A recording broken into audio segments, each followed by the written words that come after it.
नाज़रीन किराम अस्सलाम वालेकुम वरहमतुल्लाहि वबरकातुहू। आप देख रहे हैं अपना यूट्यूब चैनल इल्म गौसिया नेटवर्क। उम्मीद करता हूँ आप सभी हज़रात बखैर आफ़ियत होंगे। अल्लाह रब्बुल इज़्ज़त हम सबको शाद व आबाद रखे और हम सबको दुनिया और आखिरत की कामयाबियों से सरफराज फरमाए।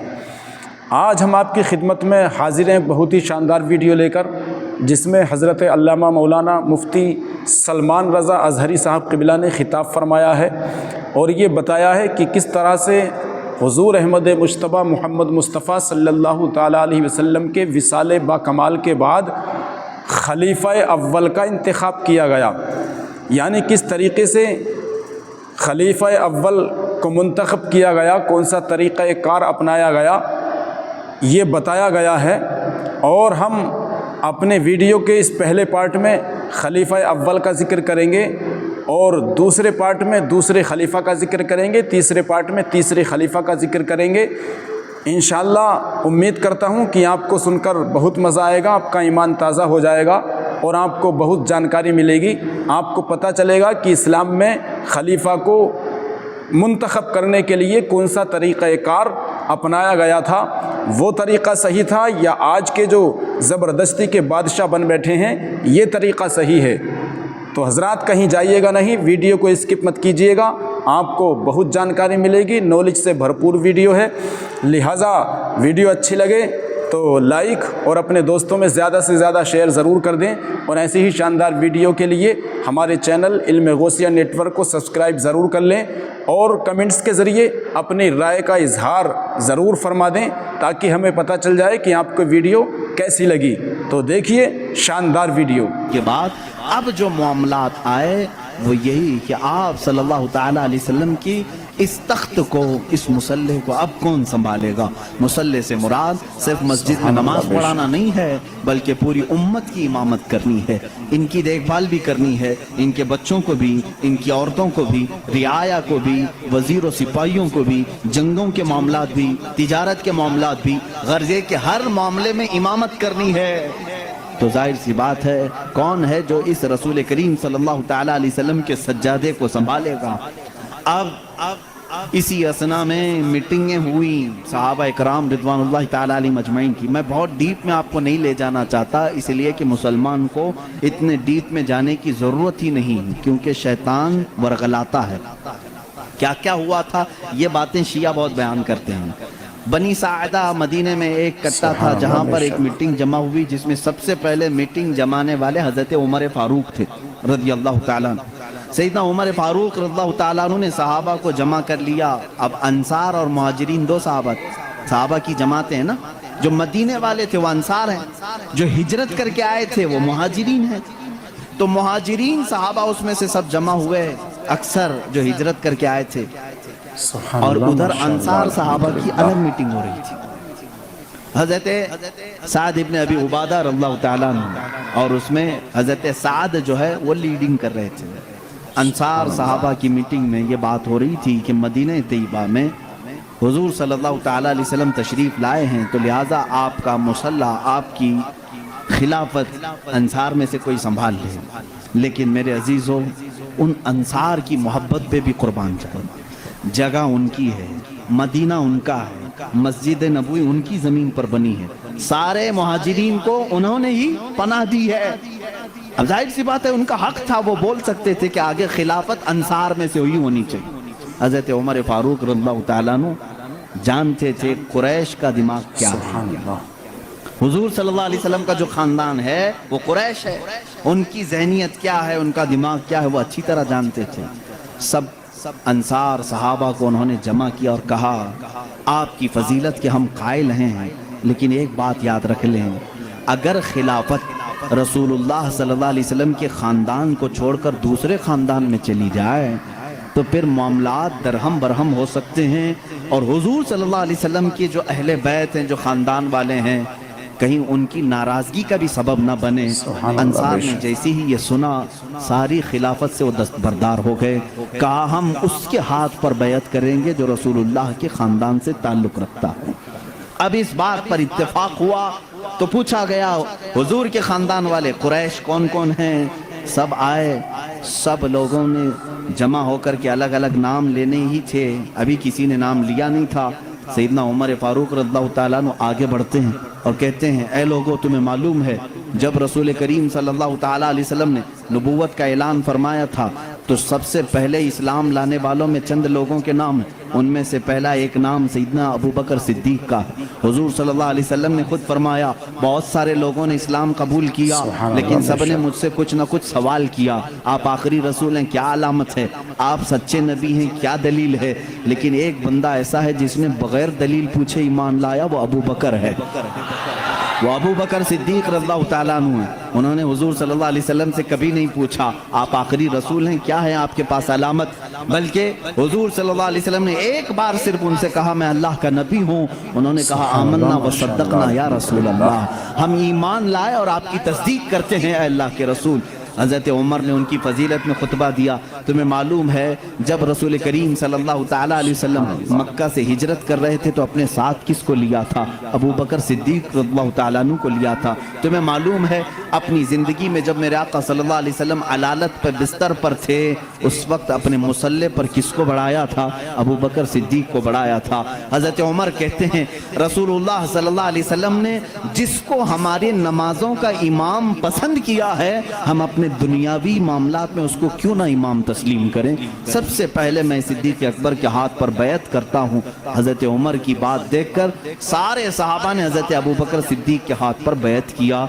यहाँ से खिलाफत का निज़ाम शुरू हुआ, ये खिलाफत शुरू हुई। सबसे पहले खिलाफत को भी बादशाही निज़ाम पर कायम नहीं किया गया, ये सऊदी निज़ाम नहीं है, बाप मरेगा तो बेटा हुकूमत करेगा, रिश्तेदारों का निज़ाम नहीं है, बल्कि मेरे आका सल्लल्लाहु ताला अलैहि वसल्लम ने इस सिलेक्शन को उम्मत के ऊपर छोड़ दिया था। वरना रसूल करीम सल्लल्लाहु ताला अलैहि वसल्लम अपनी ज़िंदगी में बता करके जाते, मेरे बाद फलां को होना चाहिए।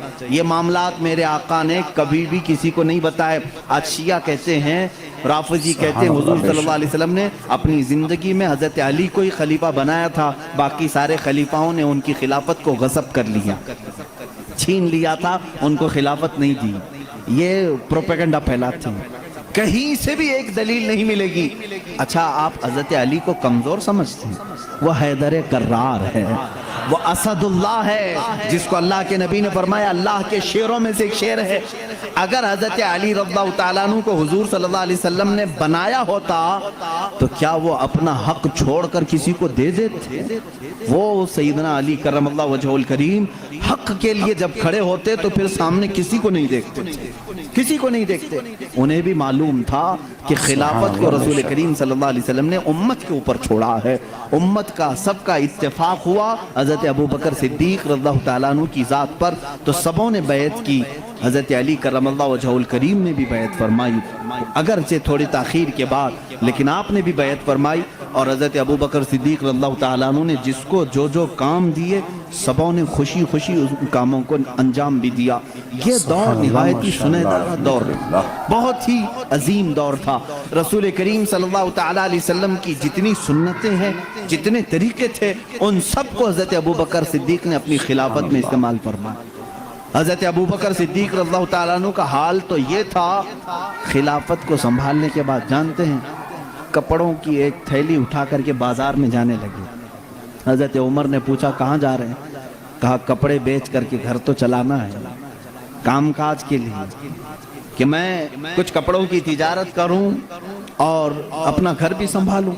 खिलाफत पर कायम होने के बाद मेरे अजीजों उस वक्त तक इस्लाम काफ़ी दूर तक फैल चुका था। हज़रत अबू बकर सिद्दीक रज़ियल्लाहु ताला अन्हु खलीफतुल मुस्लिमीन मुंतखब हो गए, गली के नुक्कड़ के कारपोरेटर नहीं, वो खलीफतुल बावजूद उसके थैला उठा करके कपड़े बेचने के लिए जा रहे हैं तो सैयदना उमर फारूक रज़ियल्लाहु ताला अन्हु ने उन्हें रोक लिया। सारे सहाबा को जमा करके फिर इत्तेफाक हुआ इस बात पर कि बैतुल माल से खलीफा का वजीफा मुकर्रर किया जाए, वरना फिर खलीफा भी अगर दिन भर बाजार में काम करे तो खिलाफत के मामलात कौन देखेगा। तो सब ने सबसे पहले बैतुल माल से वजीफा मुकर्रर किया हर महीने का। वो कितना था? वो चंद दिरहम में था। यहाँ तक कि बैतुल माल से हज़रत अबू बकर सिद्दीक रज़ियल्लाहु ताला अन्हु को एक ऊँटनी मिली थी, एक प्याला मिला था, एक चादर मिली थी, 3 चीज़ें मिली थी। اور وظیفہ جو مقرر ہوا تھا وہ اتنا تھا کہ آپ کے گھر میں چند روٹیاں بن جاتی تھی، بس اس کے علاوہ زیادہ آپ نے نہیں طلب کیا۔ ایک دن آپ کی اہلیہ محترمہ نے آپ سے کہا بھی تھا کہ خلافت کے معاملات میں سر سوکھ جاتا ہے، کبھی کچھ ٹھنڈی میٹھی غذا بھی کھا لیں۔ آپ نے کیا کہا؟ اپنی اہلیہ سے کہا میرے پاس اتنے پیسے کہاں ہیں کہ میں شہد خرید سکوں، گھی خرید سکوں۔ گھی اور شہد خریدنے کے پیسے نہیں خلیفۃ المسلمین کے پاس۔ ان کی اہلیہ نے کہا میرے پاس جمع کیے ہوئے تھوڑے پیسے ہیں، وہ لے جائیے، آپ شہد اور گھی خرید کر کے لائیے۔ کہا تمہارے پاس کہاں سے آئے؟ کہا جو آپ مہینے میں دیتے ہیں گھر کے خرچ کے لیے، اس میں سے تھوڑا تھوڑا بچا کر کے میں نے رکھا ہے۔ عورتیں تھوڑا تھوڑا بچاتی رہتی ہیں۔ حضرت ابوبکر صدیق رضی اللہ تعالیٰ عنہ نے فرمایا لاؤ اس میں۔ وہ لا کر کے دی، ایک پوری کافی اس میں درہم جمع ہوئے تھے، ہر مہینے شاید تھوڑا تھوڑا تھوڑا وہ جماتی ہوں۔ حضرت ابوبکر صدیق رضی اللہ تعالیٰ عنہ وہ سارے درہم لے جا کر کے بیت المال میں جمع کرتے، اور بیت المال میں صحابہ سے کہا آج سے میرا وظیفہ اتنا کم کر دو، اس لیے کہ یہ میری ضرورت سے زیادہ آ رہا ہے۔ گھر میں میرے بچ رہا ہے، اس کا مطلب ضرورت سے زیادہ آ رہا ہے، یہ کم کر دیا جائے۔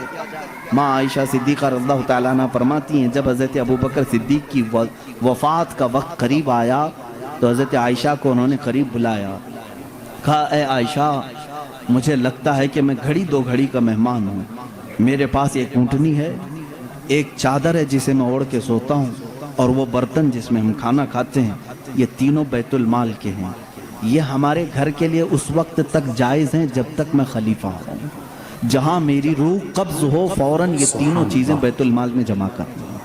حضرت عائشہ رضی اللہ تعالیٰ عنہ فرماتی ہیں جس دن حضرت ابوبکر صدیق کا وصال ہوا اس کی شام ہونے سے پہلے یہ تینوں سامان بیت المال میں جمع ہو چکے تھے۔ حضرت عمر فاروق رضی اللہ تعالیٰ عنہ نے اس دن ایک جملہ کہا تھا اے ابوبکر آپ نے اپنے بعد آنے والوں کو تو تھکا دیا ہے، آپ کے برابر کون ہو پائے؟ اتنے سخت طریقے سے آپ خلافت کو لے کر کے چلے کہ اس پر چلنا اب ہر کس و ناقص کا کام نہیں۔ وہ صدیق اکبر رضی اللہ تعالیٰ عنہ کا دور تھا۔ سیدنا ابوبکر صدیق رضی اللہ تعالیٰ عنہ تقریباً 2 سال اور چند ماہ آپ نے خلافت کے امور کو سنبھالا، اور آپ کی عمر مبارکہ 60 سال سے تجاوز کر چکی تھی، 63 سال کے قریب آپ کی بھی عمر مبارکہ تھی۔ ٹھنڈیوں کی وجہ سے آپ غسل فرمائے اور اسی میں بیمار ہوئے۔ جمادی الاخر کا مہینہ تھا، جمادی الاخر کی 18 تاریخ تھی جب سیدنا ابوبکر صدیق رضی اللہ تعالیٰ عنہ اپنے چند صحابہ کو جمع کیا اور کیا وصیت کی جانتے ہیں کہ یہ میرا آخری وقت ہے، میں خلافت کو 6 صحابہ کے حوالے کر کے جا رہا ہوں جو عشرہ مبشرہ میں سے تھے۔ حضرت عثمان تھے، حضرت علی تھے، حضرت عمر تھے، حضرت طلحہ تھے، حضرت عبد الرحمن بن عوف تھے، یہ صحابہ سعد رضی اللہ تعالیٰ عنہ تھے۔ یہ صحابہ کے حوالے کر کے جاتے ہیں یہ آپس میں جس کو خلیفہ بنائے اے مسلمانوں تم اس کو خلیفہ مان لینا۔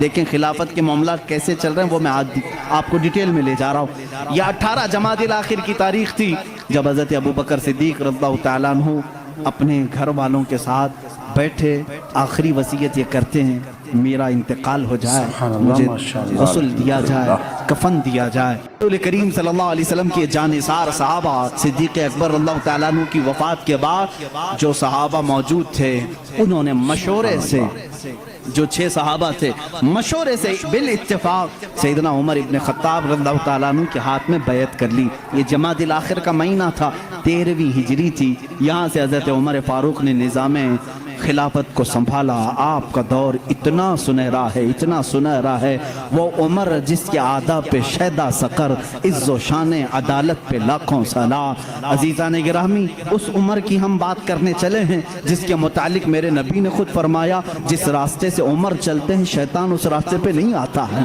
جہاں تک عمر کی خوشبو جاتی ہے شیطان اس سے دور بھاگتا ہے۔ لو کان بعدی نبیا لکان عمر بن خطاب، حضور صلی اللہ علیہ وسلم فرماتے ہیں اگر میرے بعد کوئی نبی ہو سکتا تو عمر ابن خطاب ہوتے، لیکن میں خاتم النبیین ہوں، میرے بعد کوئی نبی نہیں آ سکتا، اس لیے کہ عمر فاروق رضی اللہ تعالیٰ عنہ کی زبان پاک ایسے مشورے ہوتے تھے، کئی مرتبہ کا معاملہ ایسا ہے لوگ الگ الگ مشورے دیتے، حضرت عمر جو مشورہ دیتے تھے اسی کے مطابق قرآن کی آیت آ جاتی تھی، الموافق رأیہ للوحی والکتاب، آپ کا لقب دیا گیا۔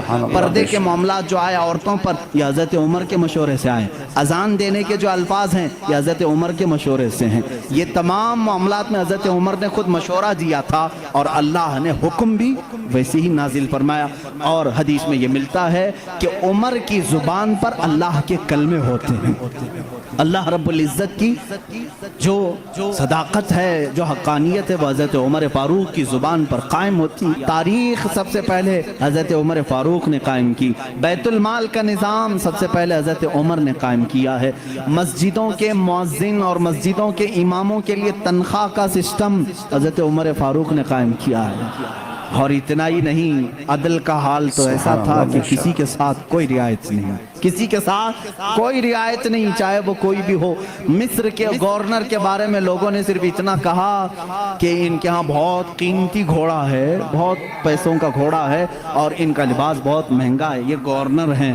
حضرت عمر کے پاس یہ شکایت آئی، ان کو بلایا اور بلا کر کے کہا تو رعایا کے ساتھ کیا کرنے کے لیے تجھے بھیجا گیا؟ وہاں کے پیسوں سے تو نے قیمتی گھوڑا خریدا، قیمتی لباس پہنا۔ وہ ان کی گورنری کو معزول کر کے 100 بکریاں خرید کر کے ان کو دیا کہ اب زندگی بھر یہ بکریاں تو چرائے گا۔ بکریاں چرانے پر گورنر کو رکھ دیا۔ یہ ان کے معاملات میں پھر کوئی کچھ نہیں کہہ سکتا تھا۔ بڑے بڑے صحابہ، حضرت سعد ابن ابی وقاص کو معزول کر دیا تھا، خالد بن ولید رضی اللہ تعالیٰ عنہ جن کو سیف اللہ کہا جاتا ہے، جس جہاد میں بھی وہ جاتے تھے فتح ہونا لازمی ہو جاتا تھا، یہ تو سب کو معلوم ہے۔ حضرت خالد بن ولید اپنی زندگی میں اتنی جنگیں کی ہیں، کوئی جنگ میں شکست نہیں ہوئی۔ ان کا یہ فخر تھا جب جہالت میں تھے نا، اسلام نہیں لائے تھے، وہ جنگ احد کے سپہ سالار بن کے آئے تھے، اس میں بھی ان کو ہی فتح ملی تھی۔ کہتے کفر کی حالت میں بھی اللہ نے فتح ہی دی تھی، اسلام میں آئے تب بھی اللہ نے فتح ہی لکھی تھی۔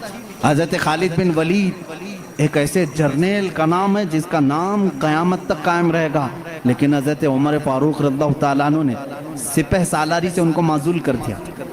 سسپینڈ کرنا معمولی بات نہیں، لیکن حضرت عمر کیوں کرتے تھے جانتے ہیں؟ بعض لوگ اس کو نکتہ چینی کرتے ہیں، حضرت عمر اس کو ہٹائے اس کو ہٹائے۔